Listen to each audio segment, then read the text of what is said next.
A pleasure to meet all at last, and welcome back to the Enlightening venture. So, let's just say that out of all GWK Facecam Specials Insurgence episodes here, this one's probably going to be a bit different than most of them. Because this right here is Just Cause 3. Yeah, not Part 4. I refuse to play that title because, simply put, it flopped. It got a lot of terrible controversy following it, and it also was one of the main reasons why Square Enix is not necessarily going to do much with the franchise anymore, because, well, simply put, it just did not do very well. And, well, I definitely do not want to ruin my own reputation or basically taint any parts of my legacy by going on ahead and playing such terrible titles out there. Because the last thing I need on my conscience is something that's basically going to ruin my experience for life. So, I'm basically just going on ahead and playing Part 3, even though, okay, it does not look like it's doing very good right here. It does look like the graphics are not necessarily handling on this one either, so I guess it's another good reason to want to avoid the franchise at all costs now. Part 4 really was like a bad game. I mean, a bad game. And I have noticed a lot of bad games in my life, but I mean, this series itself, I can tell that it was not really something that's doomed from the start, because I can tell that just like with what Naughty Dog did by creating Uncharted, and what Square Enix also put together with the new Tomb Raider games, I was sort of expecting them to go on ahead and try another thing out there. And that's pretty much why we have Just Cause. And then, of course, there's Just Cause 2, and now here's Just Cause 3. The third in the series, but also, well, one that's kind of questionable to me. This might have served as a good precursor to what Part 4 basically would have given us, but instead, it just did not do so well. And as a result of that, I ain't playing Part 4, end of story. Just like I'm also not going to be playing Fallout 76, Cyberpunk 2077, Roblox, Fortnite, Grand Theft Auto 5, and tons of others out there. So, do not expect me to start playing like games like those at any point in time, like ever. So, end of story, pretty much. But that's not really to say that I'm not necessarily open to a lot of different requests out there. Because let me just say, first of all, that I have had a lot of requests done by some people out there. I'm starting to get the feeling that maybe one of these days, I actually might have to do a mainline Season 10, pretty much.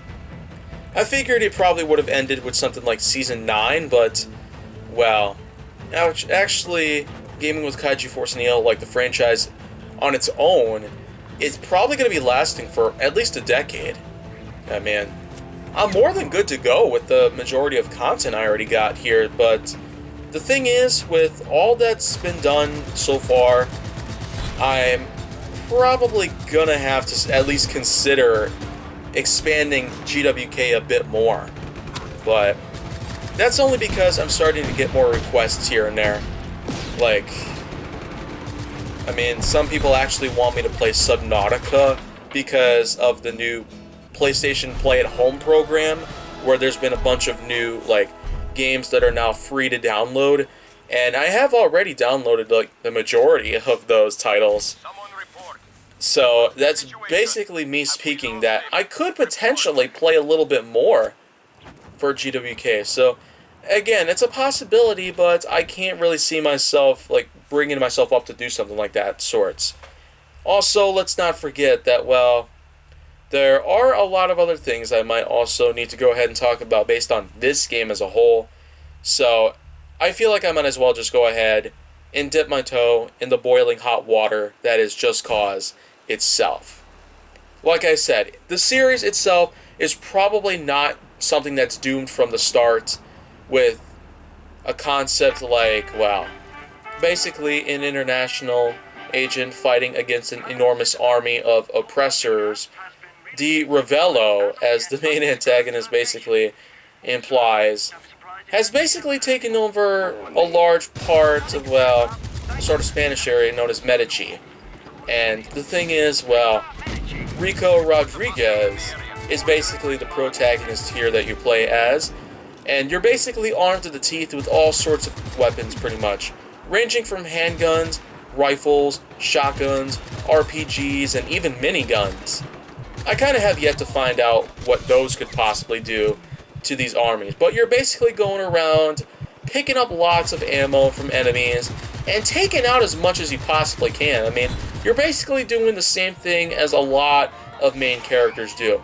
You're kind of doing stuff that's very similar to the kind of things that, well, Stephen R. from Contra would pull off, or maybe even, well, Solid Snake from Metal Gear Solid. So that's just pretty much a good baseline as to what Just Cause is trying to accomplish. They're basically giving us a new generation of, well, titles that happen to focus on all-out gun combat, pretty much.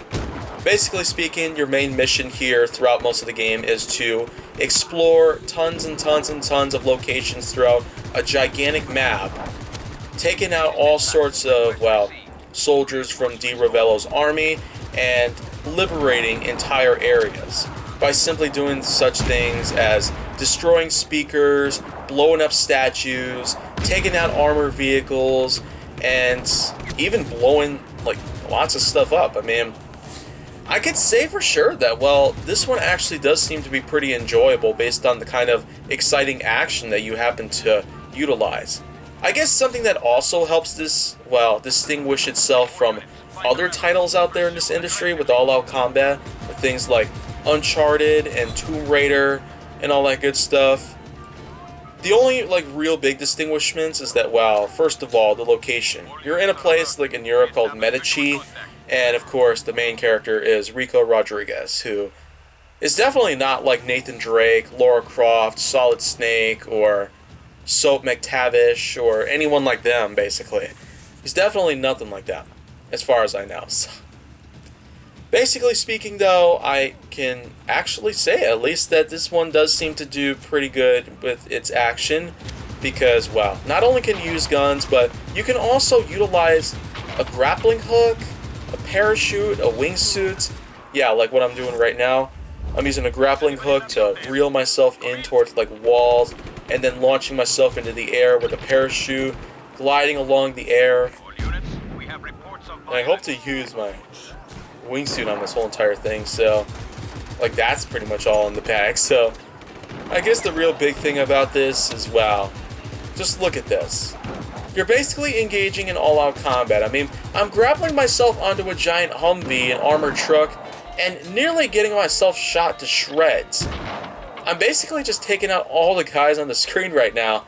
I mean, like, how easy can this whole entire thing be? Well, honestly, it gets a little too easy sometimes. It tends to get boring most of the time, and then, of course, there might be times where the difficulty might just switch on you randomly. So, certainly want to be careful out there. Also, the weapon selection can be a bit tedious and all that good stuff, because there are a lot of functions to where you can get weapons that you would like to use anytime. You can request a rebel drop, which will allow a helicopter to fly in with a large crate containing different weapons, including a primary and a secondary, as well as some special items and weapons, and even vehicles. Yeah, I almost forgot to mention that. Vehicles are another big part of the whole thing. You can use those by taking them from some parts of the map, depending on where you are, driving over to a garage in a liberated area, and customizing on them. But you know what? I feel like that I've got plenty of other time to, well, talk about Just Cause next time it comes out here on the Enlightening venture, but until then, I'm happy to say that, well...